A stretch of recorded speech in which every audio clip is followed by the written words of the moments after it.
highest editor to the lowest office boy, the lifeblood of a newspaper, Miss Flagg, is its integrity. Integrity is a word literally never associated with one of Fleet Street's most notorious editors. Kelvin Mackenzie's still here, though. Is tabloid journalism in the gutter? Oh, it's always been in the gutter. It's always been in the gutter. And it's quite a good place to be, actually. Kelvin Mackenzie is probably the man who is most responsible for the deterioration in the professional and ethical standards of Fleet Street. Did you have any particular or any regard to issues such as privacy? Not really, no. I worked with Kelvin Mackenzie for 5 years. People danced attention upon him, uncertain. I could never read him. You know, I mean, everyone claimed that they could, but no one was ever able to. He was hired by Murdoch to make The Sun a commercially successful newspaper. And in order to do that, Kelvin took the rule book and chucked it out the window, laughing as he did it. He's the man who perpetuated a lie with regard to the Hillsborough disaster. What happened at that time, the Hillsborough disaster, involved Liverpool playing a football game against Nottingham Forest. Through the failings of the police and various other authorities, it resulted in a tragedy that eventually resulted in 96 people dying. Kelvin Mackenzie allowed his newspaper to tell lies to the extent that he even said the people who had climbed over the fence to try and rescue their fellow supporters were actually robbing off the dead, were urinating on the dead, and were laughing as people were dying. He even said before Leveson famously, you know. Basically, my view was that if it sounded right, it was probably right, and therefore we should lob it in. Those were his words, and I always want to say to him, so when he printed all his lies about what happened at Hillsborough, did he think, well, it sounds right anyway, so I'll bung it in? Whether you look at the publishing of stories which are false and distorted, or the engagement in immoral activities, it's Kelvin's son that blazes the trail. And it's inexplicable in a sense, it says a lot about the British media. That someone like that, who's just this big fountain of venom, liberally spraying it everywhere he walks, can have control, obviously, of the biggest newspaper in the country, which he did for so long. Kiss and Tell's a regular feature of the paper. Ethics didn't matter, the law didn't matter, morals didn't matter, and Kelvin's character was crazy, hard-edged, right-wing. He has a lot to answer for, Kelvin Mackenzie. I don't think he ever will answer for it because he's an idiot and he doesn't see how much damage he's done to his own profession. Or if he does see it, he's so immoral that he just doesn't care. He's one of those people who is too stupid to see how stupid he is. And in the end, one word sums him up: bully. There's nothing more gratifying than seeing a bully being bullied. You rolling? Hi, Kelvin. Thanks for calling me back.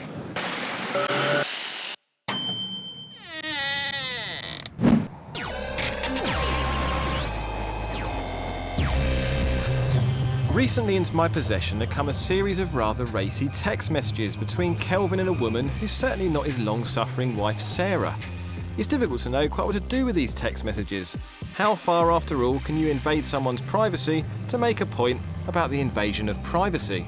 So, after assuming the identity of a Canadian TV producer making a documentary about tabloid kiss and tell stories, I went to go and see if Kelvin could help me balance the competing demands of privacy, public interest and freedom of expression. I'm here to see Mr. Mackenzie. Thank you. Yeah, hi there. Hello. Hello, guys. Brad, nice to meet you. Brad, how are you, matey?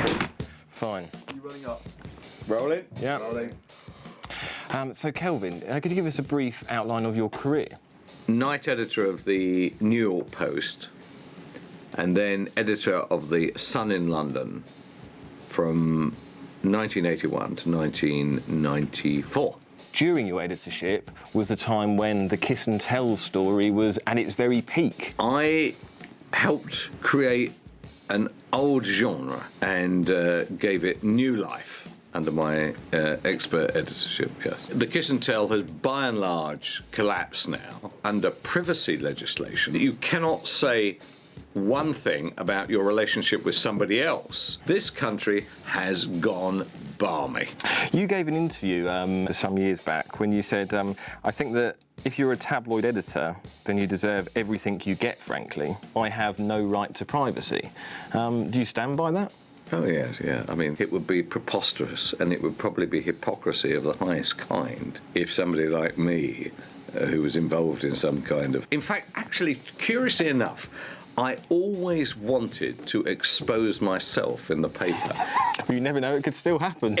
It might happen. Right, there's 3 scenarios which you're putting to all the interviewees. Okay. If you imagine you're sort of tabloid editor, and I'd just like to know how you would deal with them. A famous sports star is caught canoodling with a woman who's not his girlfriend in a nightclub. Would you publish or not publish? Oh, publish. You discover a politician has had an affair with his secretary a day after he's announced he's divorced. Publish or don't publish? Oh, publish. Oh, dear. You couldn't get a big enough paper. That one's pretty. That one's pretty. I mean, that one there. I mean, game, set, and match. There'll be readers and editors all going, yes, yes. And a third one. You have proof a TV personality is exchanging saucy text messages with a woman who is not his wife. Run the story or don't run the story. Run the story depending on what the text messages basically said. He's indicating that he used to be into rubber fetishes. Dear. Fantastic. Fantastic stuff, eh? Shocking. If you bring a tape along next Tuesday, I'll let you measure it. If the text said... If the text said that? Well, it depends what the it we're referring to. I think a penis, probably. I would say that he was pretty much done for. Pretty much done for? Yeah. And when you talk about a TV personality, how far up the line? Not quite the Clarkson level, but it's probably disliked as much as Clarkson by great sections of the population. I would love to see your arrears. Would that sort of be worth publishing? No. No. I don't think it's discussing financial issues. No, though. but I think it would have to be blatant, it would have to be consistent, and... Have you always been attracted to the bush? To the... The bush. How do you mean? Well, down below. You asking me that? Is this part of this, is it? Yes. This is, okay. Fine.